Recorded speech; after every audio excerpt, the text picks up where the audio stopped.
Everybody, welcome back to this channel where we question line by line everything in the New Testament. And if you're easily offended and you don't like questioning the Bible, then you're probably at the wrong channel. But we question so that we may have a better understanding, so that we may better know our own thoughts, our own beliefs, and how we may find nuggets to better communicate with the divine in our own individual way. Now, we are in Matthew chapter 5, verse 6. This is where Jesus starts talking about little sentences, happy are the meek, happy are the hungry, happy, it's a lot of questions in this. It's fascinating. So here we go. He says, Jesus, or so Matthew says, happy those hungering, for they shall be filled. The question is, it's difficult to be terribly happy or overly excited when you're hungry. What does that mean? It's like it's not even any words. Like, how are you happy when you're like truly hungry? Is that because for some unknown, unexplained reason that they have a belief, a hope?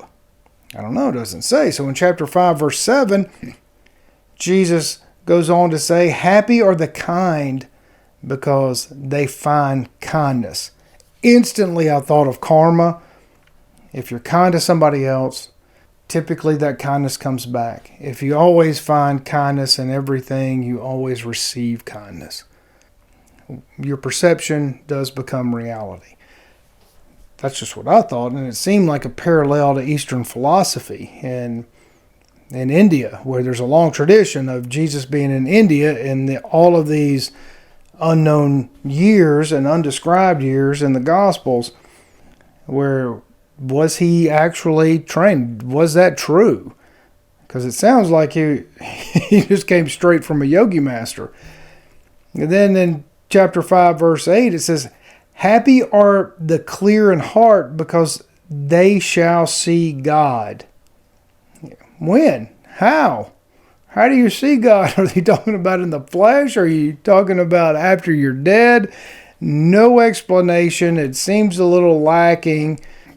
I'm at a loss because once again, the Bible has no story. I'm sure you'll find an explanation from any pastor or preacher, and they'll all give you different ones. Almost nobody has the same answer. And because the question is what it is, the statement is vague. And in Matthew chapter 5, verse 9, it says, happy the peacemakers, because they shall be called the sons of God. Well, the last question is, there's a big difference between being called the son of God and the sons of men. And is this some kind of title that separates people like they did in Genesis chapter 6, where there's the sons of God and then the sons of men, and these things have sex, the sons of God have sex with the daughters of men? It seems to be implying that. But once again, it's totally vague. It leaves you wondering and questioning, and thus far in this video, in this section of the New Testament, it was difficult to find a nugget except for be kind. Be kind is just so critically important because kindness comes back to you.